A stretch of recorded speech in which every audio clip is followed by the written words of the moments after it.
Hi, everybody, and welcome to today's webinar. Today, we're going to be discussing the 3 pillars of successful remote application development. Thank you so much for joining us today. So right now, we're going to go through a little bit of housekeeping. Right now, we're in the middle of the introductions. That will take 5 minutes, give or take. I speak a little quickly, so it might be a little faster.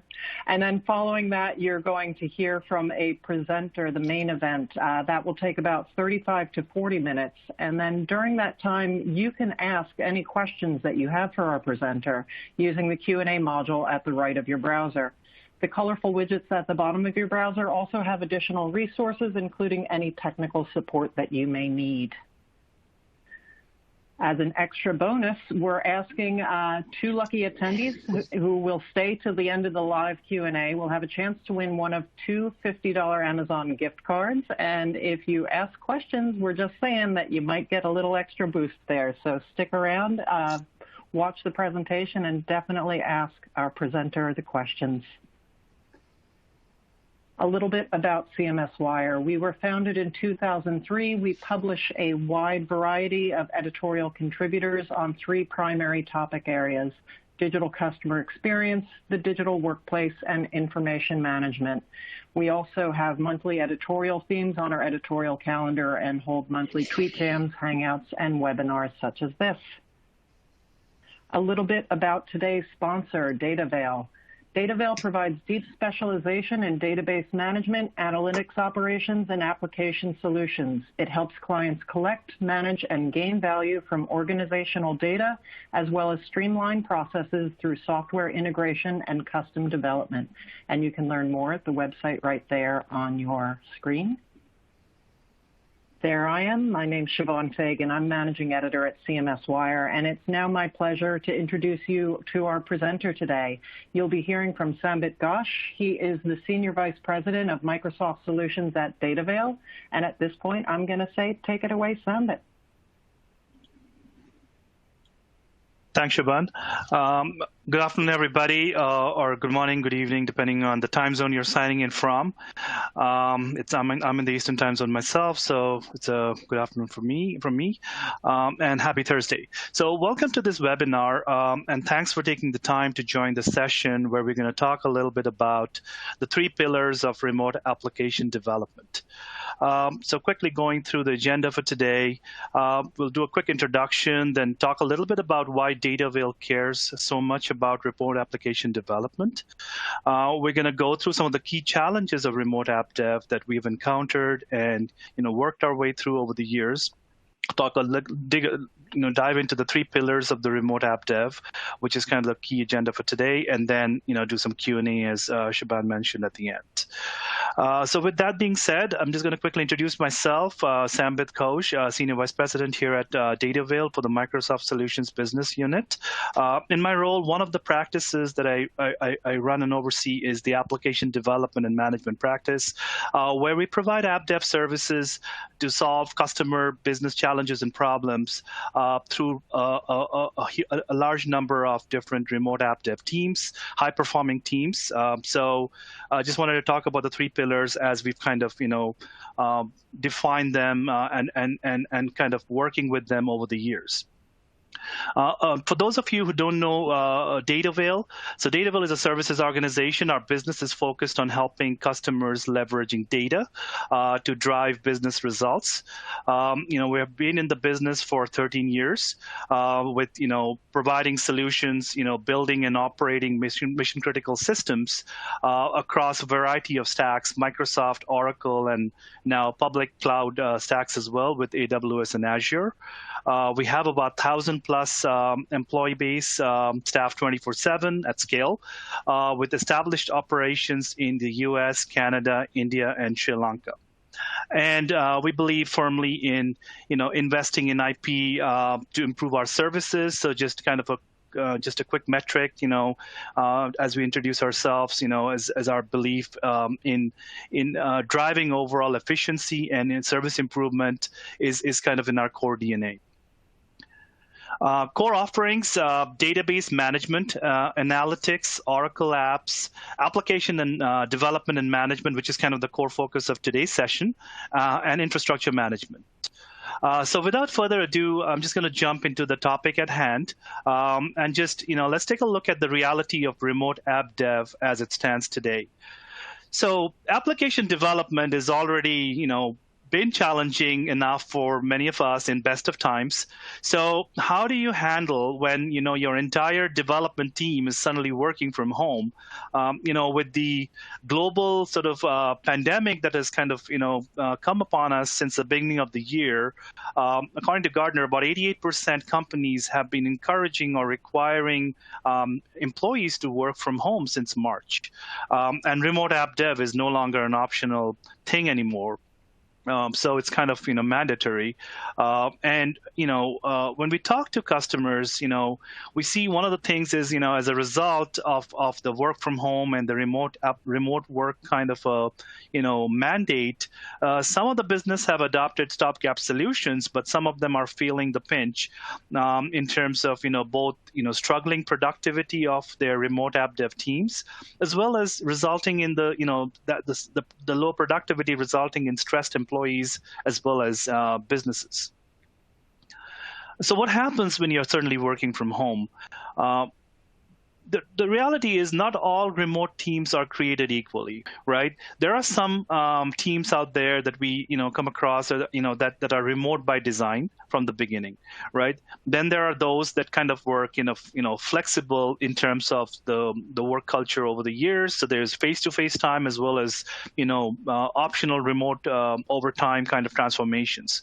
But and then there are those that are kind of that are used to the face-to-face dev team kind of culture, and that are now suddenly and forcibly becoming remote. So most of the teams experiencing the growing pains of remote work fall into this last category.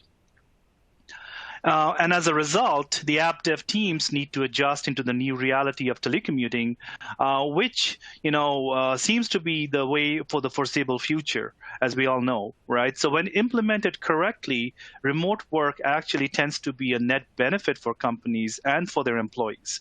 Remote workers generally, seen with surveys, are generally happier, more productive than the in-office colleagues, because there are some inherent advantages of remote work.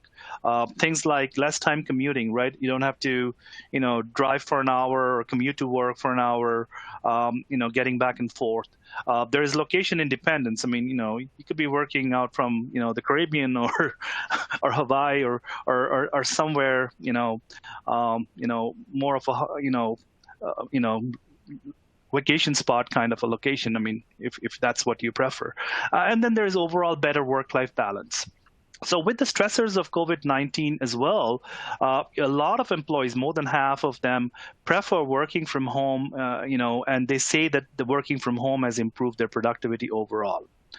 So just to set some context about why at Datavale here we have been so passionate about remote work and remote application dev, we'll just take a look at that real quickly. So at the core of it, we here at the Microsoft Solutions Business Unit and Datavale as a whole, we're essentially application experts, right? We help our customers with cloud data and application expertise to migrate and modernize their application portfolio. And our customers come to us for providing them with assistance and help in a variety of different app dev related services, whether it's planning and architecture, whether it's just cloud modernization kind of assistance around, let's say, containerization or re-architecting for microservices, or just plain building a new app in the cloud.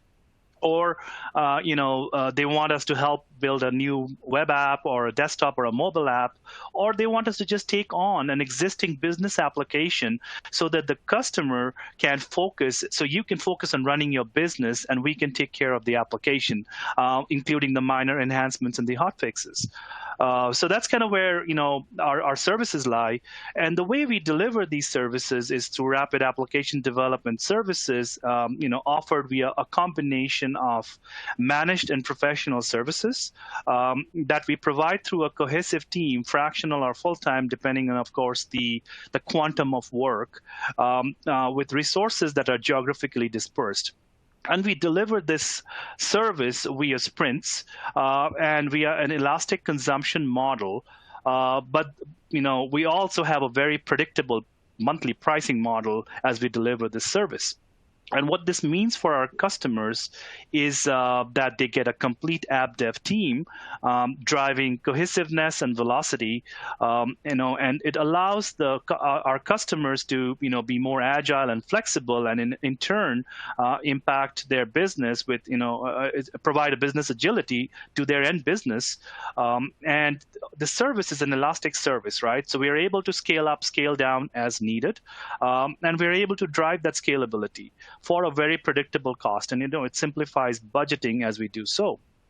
So a couple of challenges with this particular model that, while there were some compelling benefits of our offering for our customers, it does pose to us some very key challenges that we needed to address as an organization. One of the key value propositions of our service offering is actually our ability to provide the right expertise in the right proportion at the right time to our customers, as our remote AppDev teams are very aligned to backlog and they scale based on demand. So this means that we needed to be, to manage fractional resources from the onset of our business, and we needed to be able to onboard and offboard team members quickly while maintaining a core team. Moreover, our AppDev team members may be working on multiple engagements at the same time. So this is one of our key challenges. The second challenge is that our team members are located in 4 countries and 6 global delivery centers, as I mentioned earlier, while all of our customers are in North America. And, we do this by design because, we offer a variety of engagement models to our customers.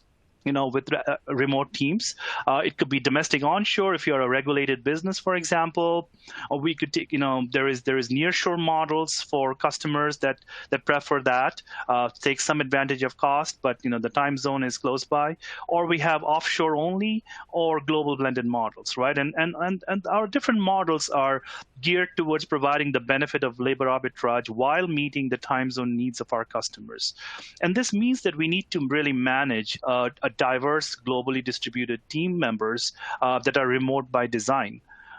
And given that everything is fractional resourcing based and geographically dispersed teams, what it boils down to for us to provide that backlog based development services as well as scale on demand, which was kind of our key value prop, cohesion of the team was a core need for our elastic remote teams.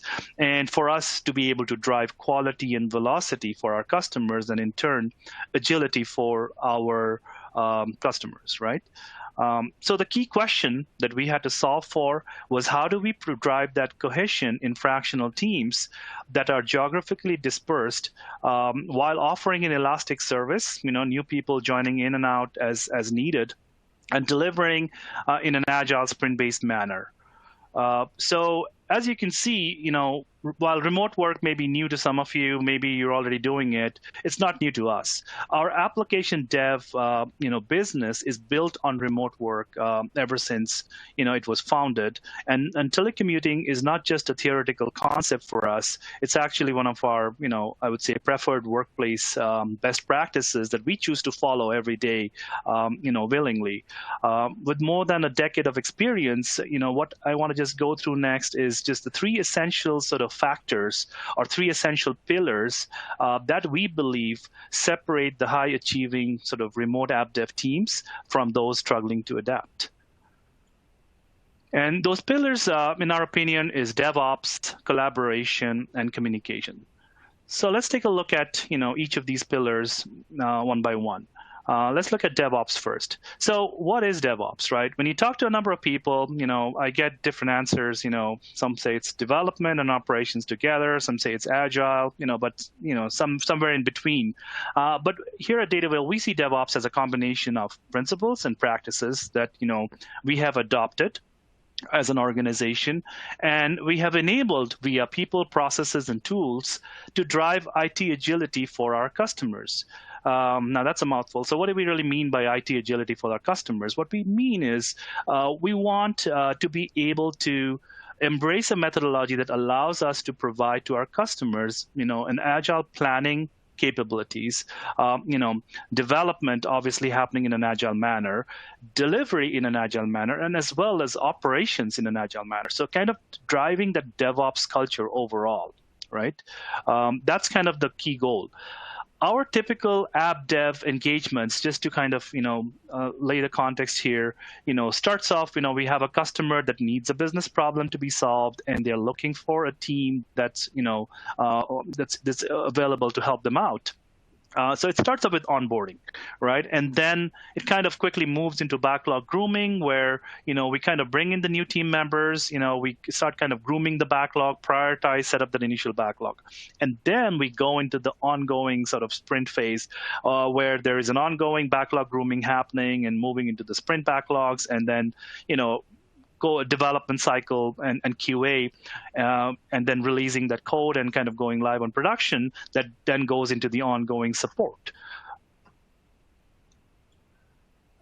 Looking a little bit deeper into our ongoing sprints, typically the product owner and the development team agree upon what work will be taken during that sprint, and the development team has the final say when it comes to determining how much work can be realistically accomplished, and the product owner kind of has the final say in what criteria needs to be met for the work to be approved and accepted.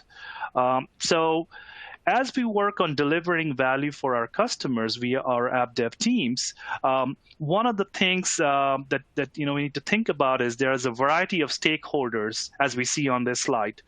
From Dataville's perspective, we typically would have a product owner, we would have PMs, we would have a solution architect, tech leads, developers, QA, right, and a whole bunch of members.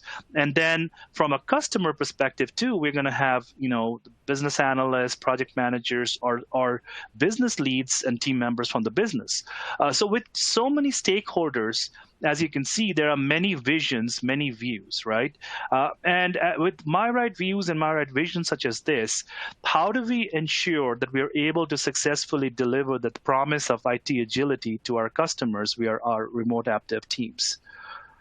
So it starts up by defining some key principles around DevOps, right? So if you look at some of the key principles that we here have adopted ourselves, as an organization to drive DevOps, fostering a collaborative environment, things like, building that high trust environment between the variety of stakeholders in a team, right? So trust is important. How does trust get established? Key factor in that is a single source of truth, for example, right? Or having transparency. The second principle, end-to-end responsibility, right? So not my problem no longer works, right? Like, so, you kind of have a team that comes together and delivers a product, right? And it kind of, the roles kind of blend in that sense. And we build quality into our process, right? Every step of the process, we build quality in, and we'll talk about that a little bit. Focus on customer need. I mean, this goes without saying. I mean, in the end of the day, this is all about driving business value for customers, right? So in the end of the day, what we are building, both as us as an organization, services organization, or even internal IT teams, we're servicing the business, right? And we are trying to build a business value as our organizations try to bring new products to the market or new services to the market. So kind of focus on customer need, focusing on the backlog, keeping that going is a key principle. Continuous improvement, I think that is a must-have in embracing DevOps. Is we got to learn from our engagements, each of the sprints, and that that sort of key behavioral culture, we have embedded that into each and every of our team member. And then the last one is around automation of, everything that's possible, whether it's testing, whether it's builds, whether it's releases, right? So that, the more we automate, the less, we have, room for human error, and it's actually faster. So principles are great, but they need practices to really be able to transform into something tangible and real, right? So for adopting DevOps, some of the core practices that we have built into our our overall methodology and organization: backlog management, source control management, right? Test management, continuous integration, build automation, change, release management, and continuous deployment, and then application performance monitoring and infrastructure as a code. All of these practices have been embedded into our overall sprint cycles. If you look at our planning from a planning phase perspective, we do a lot of work on ongoing product backlog grooming and sprint backlog grooming. We maintain those backlogs. Development, source control management, and defining, assigning, and managing development tasks in a structured, transparent manner, right? So that everybody can see what's on everybody's plate, and there is a transparency and a single source of truth. Build automation, and bringing in things like CI/CD pipelines, and then finally continuous deployment overall, right? Like just keeping the engine going and delivering value, to our customers and to the end business in a continuous fashion. Our tool of choice for just embracing DevOps has been Azure DevOps, but we're not limited to that. So we're flexible in working with customer tool sets. But I just wanted to call out what we've done. In the absence of customer best practices, we leverage Azure DevOps. It's a cloud service that you can use automatically, to kind of run your the different sort of capabilities around DevOps. It's enabled. So things like Azure boards to kind of manage your backlogs, look at the task management, all of that. Azure repos, kind of as you get into the development phase, to manage your code branches and source control. Azure pipelines and test plans for CI/CD and testing. And we've kind of used these different capabilities of DevOps in conjunction to build in DevOps culture within our remote app dev teams. So just, obviously we do a lot of different, activities and practices that we have embraced, but I wanted to kind of talk a little bit about a few examples of DevOps practices that we believe has truly helped us, in providing that IT agility, the promise of IT agility to our customers. First one, feature management and traceability, code quality monitoring, looking at custom DevOps dashboards, test automation, environment configuration and management, highly visible release processes. I think that's key. On-demand and scheduled deployments, and application and infrastructure monitoring. So, feature management and traceability, going back to agile planning, right? So leveraging Azure DevOps to really manage backlog and have a full traceability of all the features tracked all the way to the user stories, to the task, and then down to the test cases, right? Just screenshot here to walk through an example. This is a typical, Azure DevOps backlog example. You may see I don't know if you can see it clearly, but it just calls out the different features, the epics features, and the user stories. So this is a screenshot of you can have a feature that's well defined, and you can on the right side here see sort of the related user stories, and then you can dig into the user story and kind of see the details of the user story itself. The second thing that I'd like to talk about from a DevOps perspective example is around code quality monitoring.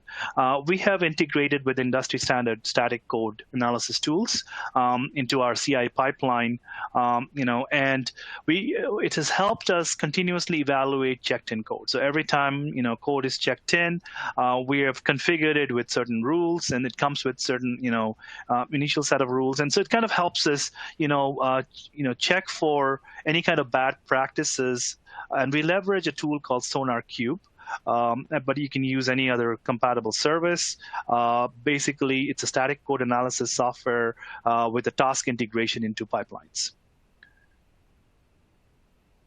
And just a screenshot just to kind of show what it looks like. But what it does is it just kind of runs a quality check on your code and kind of gives you a view of the different vulnerabilities or code smells or just bugs based on the rules that you've defined. So it has some really interesting reports. So, you can see here, for example, for a particular product over time, how, we have reduced the vulnerabilities and also the code smells, right? So we've kind of, improved the code over time and, gotten to a better code quality. Another report that looks like this. So, you can devise custom reports depending on your needs. But the intent was to kind of show, that it's a really flexible tool and that it's high value because, in a scenario where we are all remote and we don't have the luxury of, the proximity of sitting next to each other, in an office environment for teams, it's a really good tool to just increase your code quality overall. So I mentioned earlier, right? Like in one of the key aspects of DevOps is how do you bring that the different visions and different views of different stakeholders and create that single source of truth, fostering that collaboration, right? How do you create transparency? What we have done is from a quality and just overall transparency perspective, customizing project dashboards for target audiences.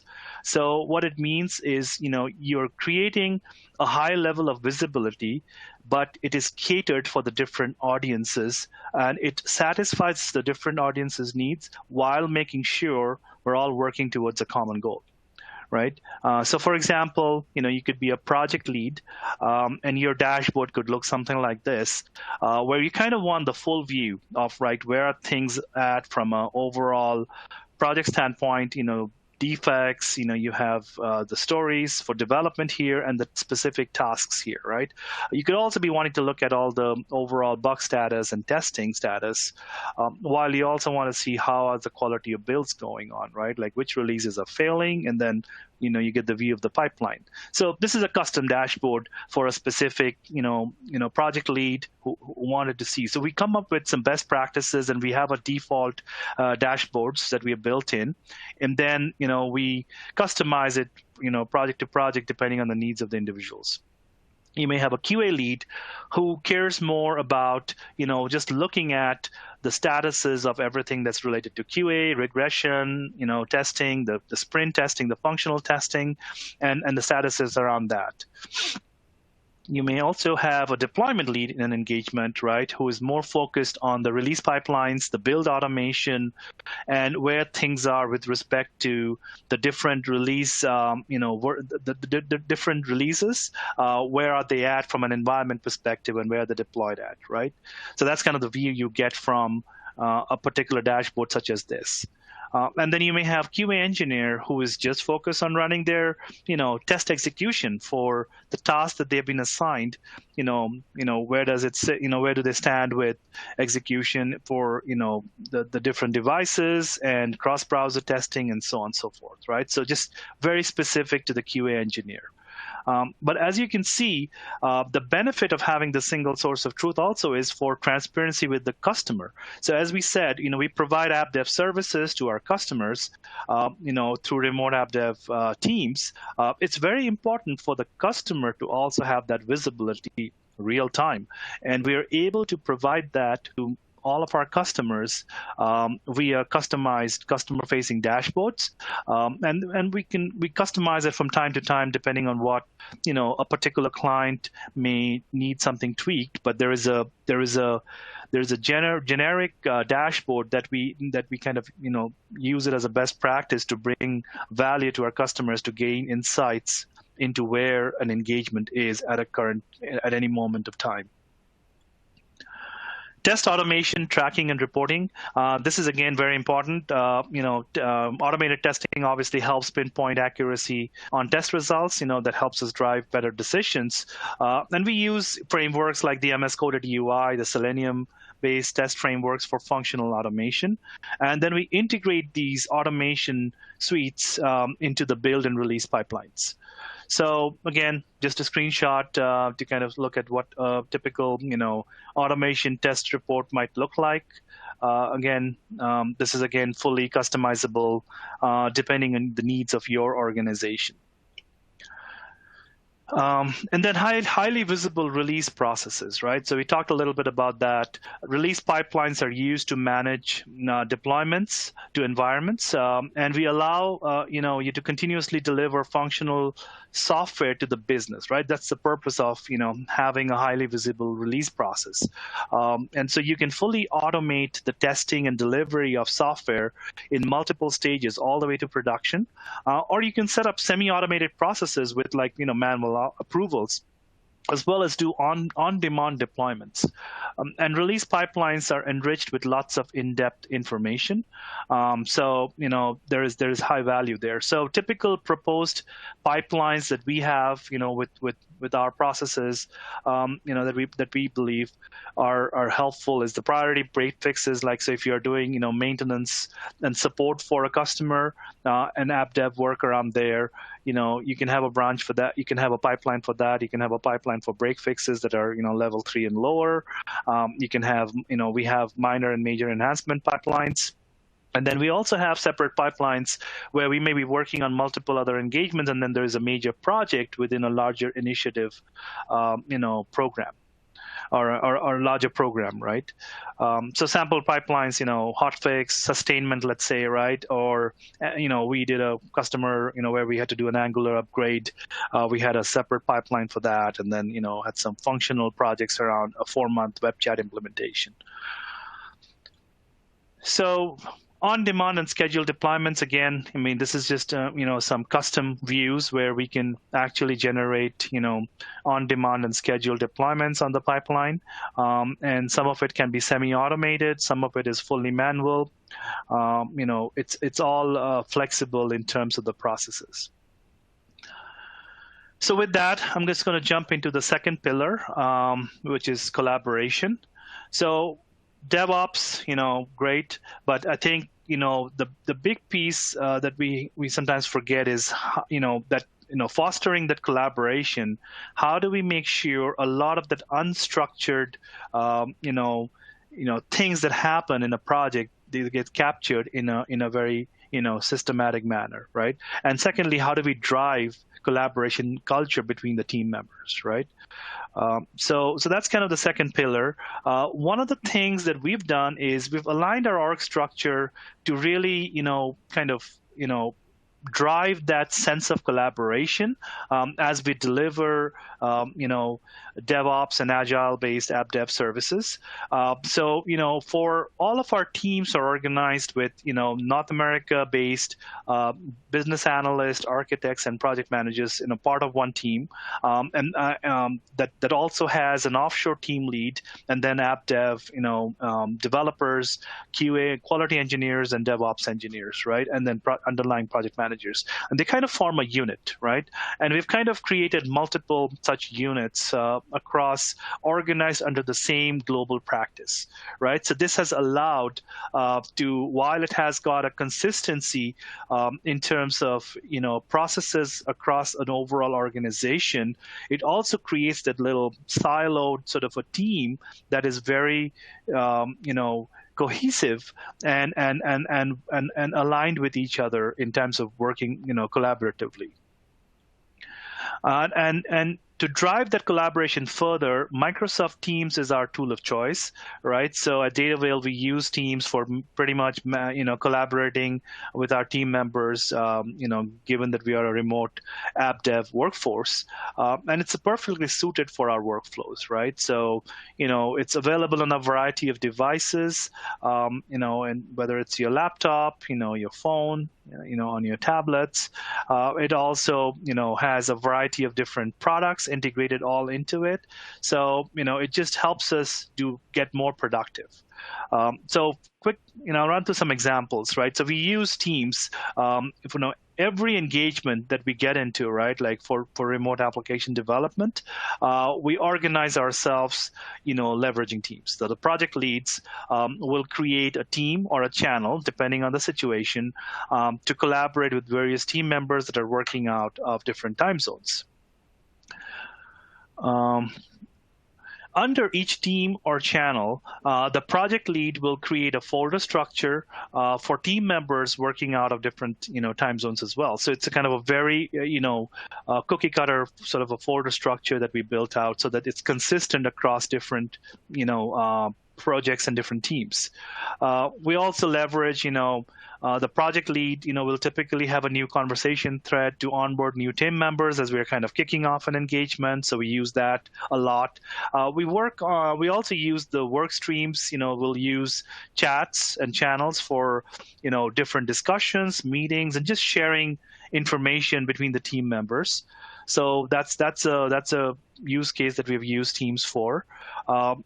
One of the interesting use cases that we started using Teams for a while ago was just onboarding customers and having that knowledge transfer. So one single spot for onboarding new team members. So we talked about our fractional model and our scalability and elastic sort of sprint teams. But as we bring new team members in, how do we bring them up to speed with, some of the background context, the business context that they need to know. So we have organized a single spot in using Teams. There's a tab that we create at the top here, if you can see, around KT videos. And we use Microsoft 365 stream services to essentially, store all these, recorded videos, and it allows us to really quickly bring new team members up to speed. We also use the same set of technologies, Microsoft Teams and Microsoft Stream, for recording and archiving all of our onboarding and requirement sessions, right? So, one of the side benefits, I think, of working remotely rather than, the face-to-face sessions is that you actually have an archive of your chat sessions, so you can actually go back to without really going back with similar questions back to the customer, right? So you kind of have a session, you record it, and unless the question is not answered in that session, only then you need to go back and maybe ask a question. We also talked about, continuous improvement and continuous learning as one of the key sort of principles for our overall, DevOps culture. And you've kind of enabled that via sprint retrospectives. And we use Teams to collaborate on sprint retrospectives. We use OneNote. And what we do is we kind of create, different, sections here in the OneNote so that we have one single spot for accessing all the sprint retrospectives for both new members and current members, right? So we have new members joining our teams.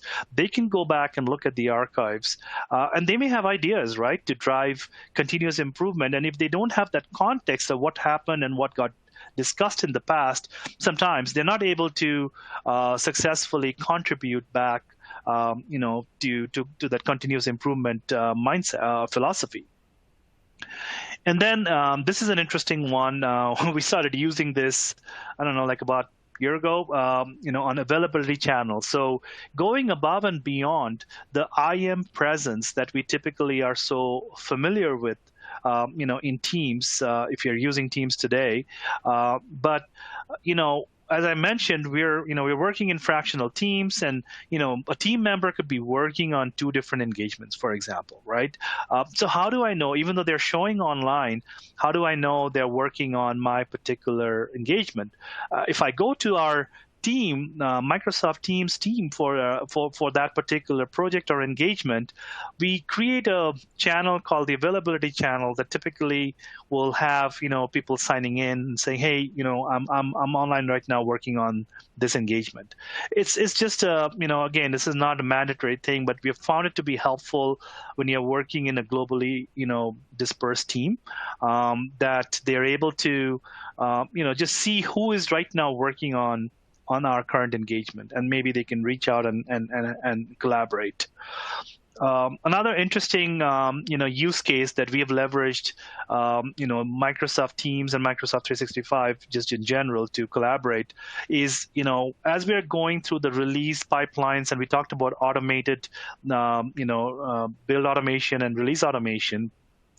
Once we get a build that is released, how do we make sure that people are aware of the release being available? More importantly, let's say QA, right? They need to know that the release is now available and they want to start testing. So what we have done is we have kind of integrated from Azure DevOps. We kind of send automated posts to a specific QA channel or to the general channel for teams to monitor team members that are monitoring this channel to alert them about the availability of a new release. And then finally, we can share dashboards, through Teams as well. So you don't really have to go into Azure DevOps. We saw a whole bunch of different dashboards, but, surfacing those dashboards through Teams is just taking it one step further to making the dashboards easily accessible to different stakeholders and kind of promoting that philosophy of transparency and single source of truth that effectively in the end then drives that collaborative mindset. Some other use cases, I don't have screenshots for those, just putting contact info for the team. I mentioned earlier, we do a lot of maintenance support of applications for our customers while they can focus on the business themselves. So in that scenario, we just need to maintain, who to reach out to internally for team members. So, any engagement we have of that nature, we can use Teams to store contact information for the team, or even a calendar for support rotation, right? Apologize for the typo here, just noticed, for KTLO and maintenance services. So we use, calendars that can be stored in Teams as well, or accessed through Teams, but, and then shared to everybody in the team so they can see who is, on a rotation for support. So with that said, I'll move on to the third pillar, which is communication. Again, collaboration and DevOps are great, but I think without communication, the success, the probability of success of remote AppDev teams would just, decline dramatically, right? So we have built in this third pillar into our culture. So stand-up meetings, often the best way to quickly identify and handle issues that crop up, whether it's during a sprint or whether something comes up during the scope creep, right? So stand-up meetings are great. We do internal, team scrums as well as client team joint with Dataville, and typically we like to do that daily as well. But with most engagements, we see the preferences for 2 times a week to 3 times a week. Team members can discuss their recent progress in these stand-up meetings, their current statuses, and their future plans. The other, thing around communication that we have kind of brought into the, into our culture, into our processes, into our methodology is stakeholder meetings, right? We absolutely have a cadence of stakeholder meetings on every remote application development engagement, right? There are 2 kind of meetings here. One is the weekly cadence with key customer project team members that sometimes can be bi-weekly, but mostly it's weekly. That's what we prefer, talking about the status of the projects, the key roadblocks, and the next milestones. And then very important is to have bi-weekly or a monthly. 99% times it's monthly. But we prefer bi-weekly, but the more frequent the better, with the sponsors, the business sponsors at the customer side, or even the IT sponsor. But essentially, the key is to provide status of the project, talk about some roadblocks and the next milestones.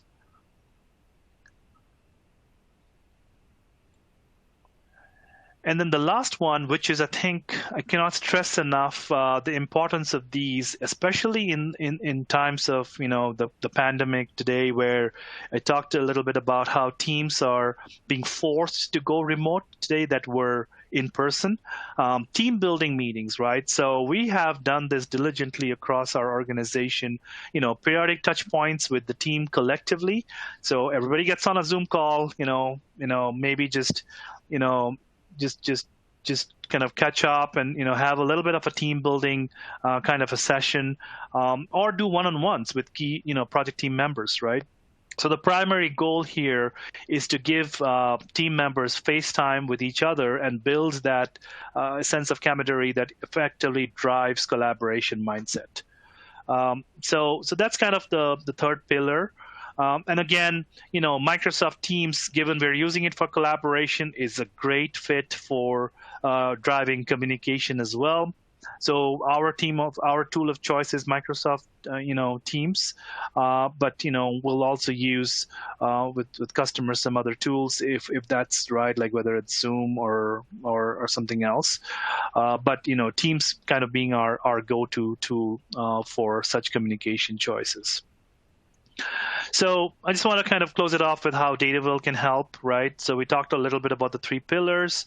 So we have learned a lot about remote application development over the years. We've kind of built our business around remote app dev teams. And with our best practices, we can provide a cohesive fractional team, to you, or or any assistance around that, or where you need an elastic team to kind of meet some peak demands, right? And we can help accelerate your go-to market of applications with our remote app dev teams. And where we really fit in well is essentially, as you saw from our organizational structure, we are very aligned to kind of driving that high agility, high cohesiveness, sometimes some of which is typically absent in some of the larger IT outsourcers or even the smaller global vendors, right? One of the things we take pride in is our offshore leads, as we talked about previously, that we pair up with our onshore product owner and leads are on par or at par from a skill perspective and experience, and actually that's a key driver for the high quality of remote app dev work that we see while leveraging the labor arbitrage that offshore provides.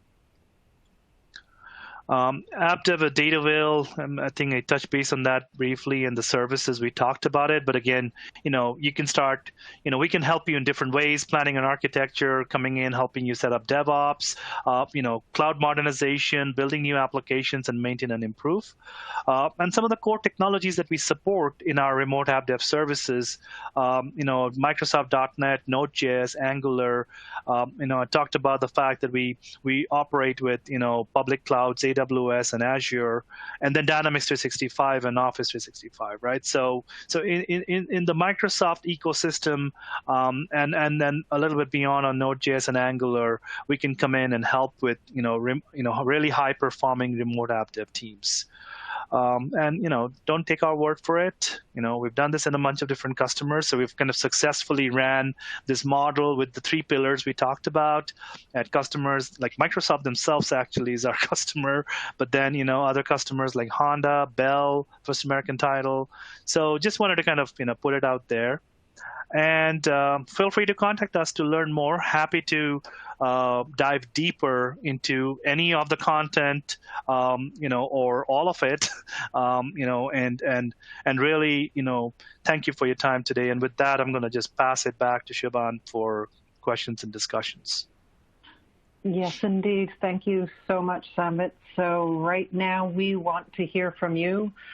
Please do use the Q&A module at the right of your browser to submit a question, and also tell us what you're up to. How have you been dealing with your remote work? Do you have a DevOps culture? Let us know at those Twitter handles right there. And with no further ado, Sambit, I am going to just dive into these questions. First one for you is, can you give us an example of a company that successfully used DevOps communication and collaboration for remote app development?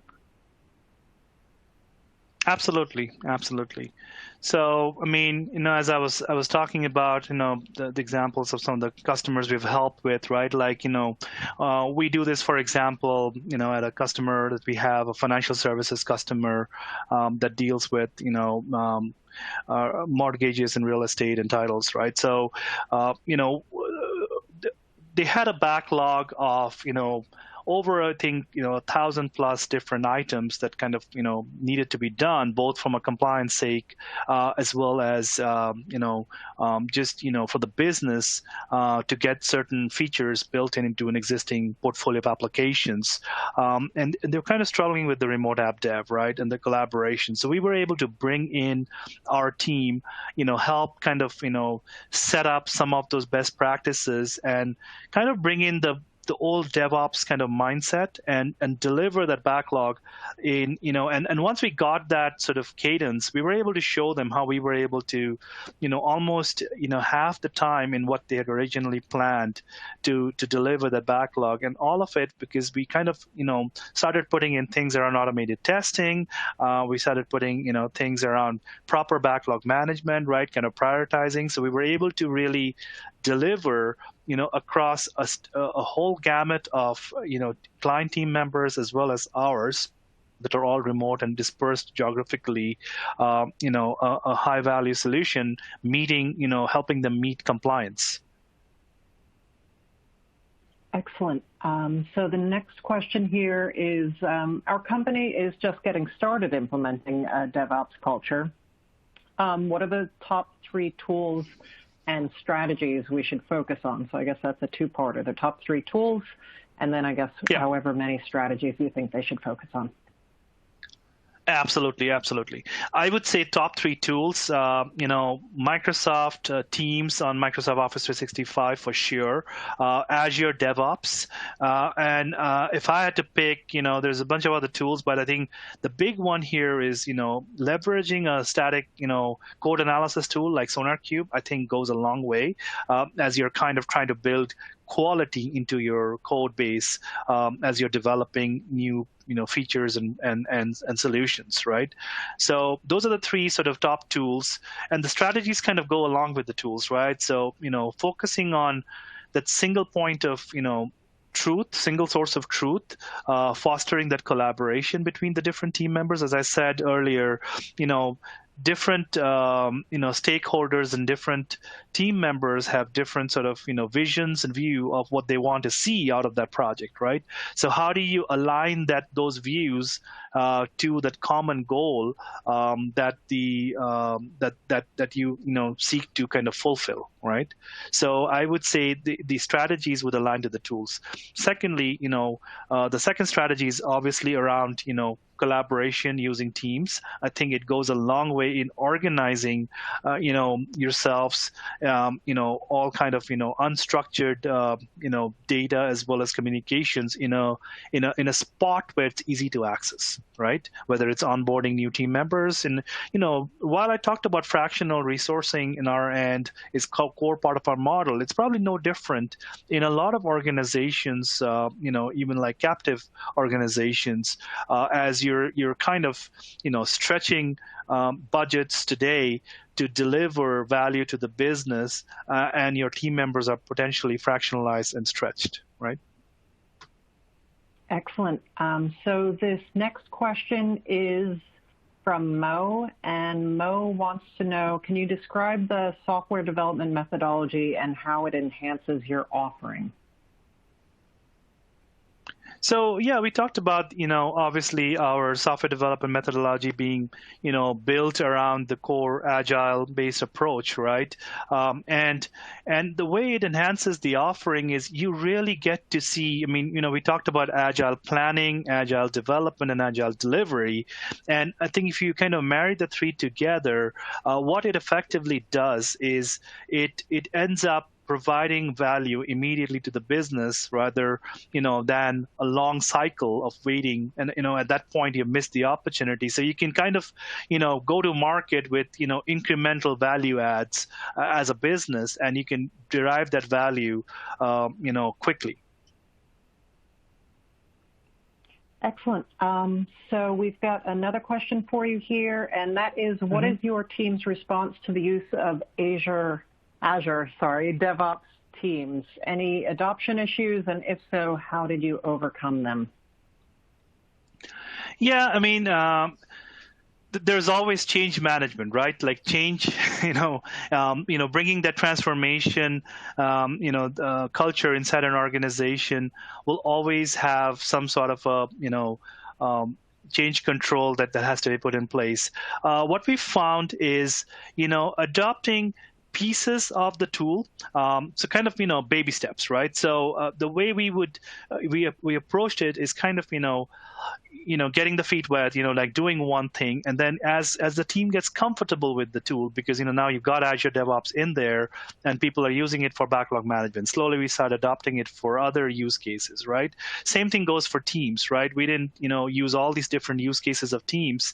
In fact, a lot of the features I showed you, like leveraging streams for managing onboarding of customers or even existing team members, they were things that came from that culture of continuous improvement, right? So we started off using Teams, for example, just for organizing ourselves, right, with the folders and everything. And then what would happen is people said, okay, now that we're using this, can we also try to use it for this, right? So that excitement it builds over time, right? So to answer the question, there wasn't any resistance, but I think what we did here is kind of not to go with a big bang approach, but kind of deploy, implement Teams or even Azure DevOps in baby steps, right? Excellent. So I have to apologize to Mo because I actually got my acronym wrong in his question. So I'm going to re-ask the question if you're all right with this, Sam. But Mo actually wanted to know, can you describe the Service Delivery Manager and how it enhances your offering? Sure. Yeah. So if you look at our model, that I kind of walked through earlier, one of the key roles is what we call our service delivery management role that overlays, the remote AppDev team, and the key goal of the SDM in our organization is to work with your business and really identify, the backlog items for the, like kind of help identify new business level backlog items that kind of start forming the epics, right? And they help drive the conversation with the business around prioritizing work overall, right? In conjunction, obviously, with the product owner, right? So the product owner kind of, they kind of act as the product owner overall, in certain cases, because you really need to prioritize your features and epics first before you start digging into the user stories and sprint scopes and stuff like that. Right. So they help manage that overall product backlog. Thank you so much for that, and thanks for the clarification, Mo. Sorry for getting my acronyms wrong in the first time. So we have another question, and this one is from Naga, and she says, it's a great overview of remote work. The main challenge is in creating a work culture in line with client expectations, which can be different for different clients. Do you have any ideas what they can do when they have fractional resources? So, yeah, absolutely. So, the key word here is in the work culture, right? So, one of the things that we've really, worked hard, in kind of transforming our culture here at Dataville is just, one of our core values around, extremely, customer-centric focus, right? And that has helped actually for us to, adopt. So while we adopt, as I mentioned, in a variety of ways, we are flexible in working with different customers with some of their tools and maybe some of their processes. But at the high level, our methodology is actually pretty, steady and set in stone, right? Like, there are variations of it, but the goals of, the DevOps principles, the DevOps practices, the collaboration concepts we talk about, like, having knowledge transfer built into our processes and all of that, that's just baked in, right? How we do it sometimes gets tweaked because, obviously, absolutely right, Naga, that different, customers are different. But with fractional resources or full-time resources, right, it doesn't matter. The core is to drive that, the core value, right, like which is around customer focus. Absolutely, and I think that that is a great place to finish. Thank you so much for those thoughtful responses, Sambit.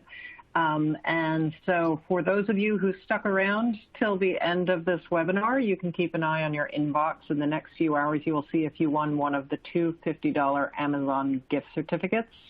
I just want to say thank you once again to you, Sambit, for presenting today. Thank you to Datavail for sponsoring today's event. And for all of you, the webinar has been recorded, so you will receive a link to the on-demand video in the next few business days, so you can watch out for it, because I know there's a lot of information in here for you to catch up on. Thanks again, everyone, and have a great day. Thanks, everybody.